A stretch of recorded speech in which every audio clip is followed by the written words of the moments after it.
आज जो आपको प्राणायाम मैं बताऊंगा वो बहुत ही महत्वपूर्ण है।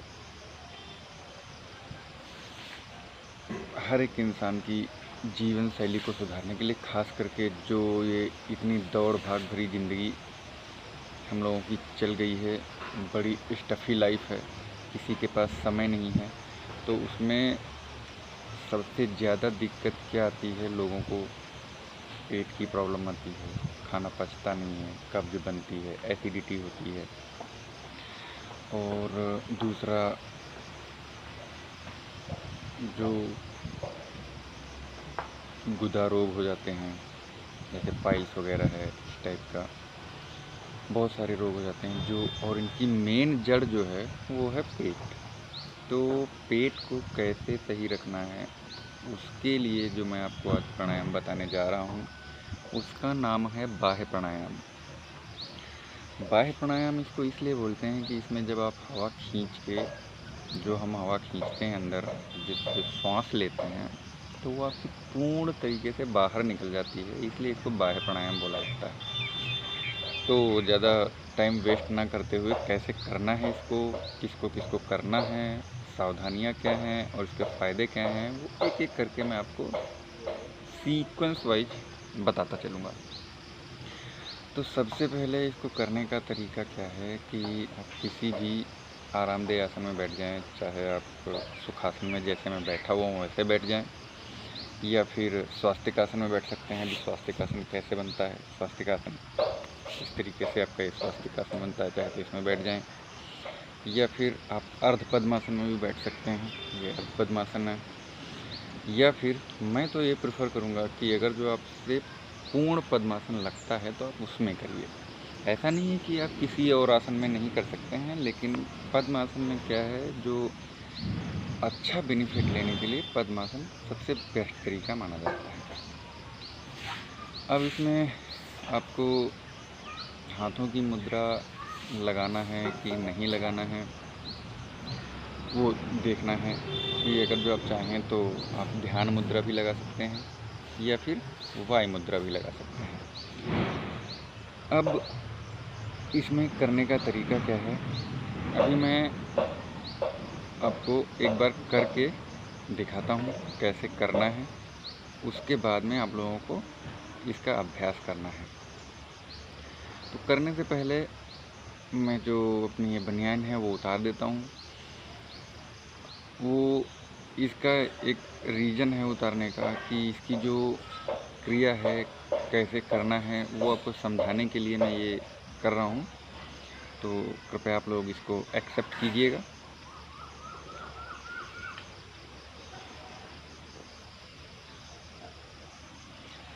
ये हो गया, अभी आप अच्छे से समझ पाएंगे।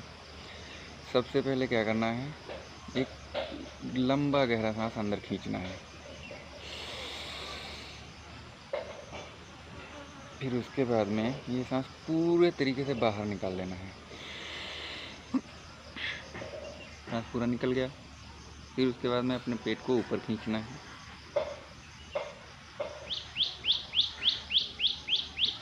इस तरीके से खींचने के बाद फिर आपकी चिन जो है वो आपके जो एक कंठकूप है, जहाँ पे आपका विशुद्धि चक्र होता है, यहाँ पे लगाना है। इस तरीके से सांस अंदर रुकी हुई होगी, मैं भी आपको बता रहा हूँ, फिर एक लय में करके दिखाऊंगा।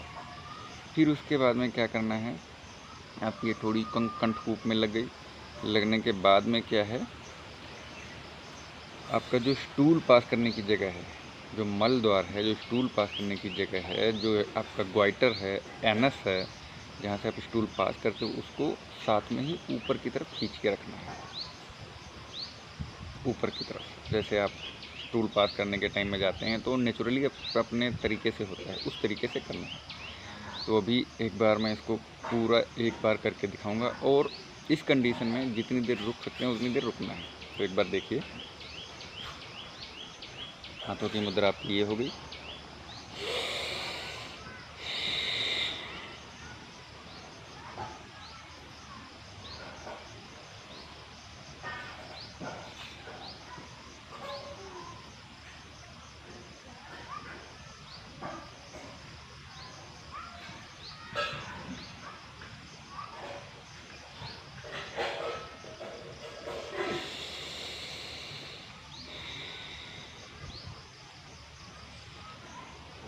तो ये आपका बाह्य प्राणायाम करने का तरीका था। ये इस तरीके से लयबद्ध तरीके से करते हैं और इसको करते समय किन किन बातों का ध्यान देना चाहिए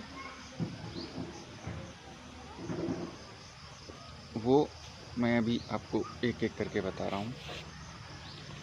जब आपने इसमें हवा खींच ली अंदर, हवा खींचने के बाद जब आपने बाहर पुश कर दिया, फिर आपको अपने पेट को खींच के, जैसे अभी आपने देखा था, ऊपर खींच के लेके गए, डायाफ्राम फुला लिया। ये जो आपका पोर्शन होता है इसको डायाफ्राम बोलते हैं। इसके जो ये जो आपकी जो रिब केज हैं, जो पसलियाँ हैं, इसके नीचे जो आपका पोर्शन रहता है इसको डायाफ्राम बोलते हैं।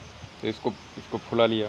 फिर उसके बाद में आपकी जो चिन है, जो ठुड्डी है, इसको आपने जो आपका ये कंठकूप है, जो गड्ढा है गले के पास होता है, वहाँ पे लगा लिया। फिर अपनी एनस को खींच के रखा।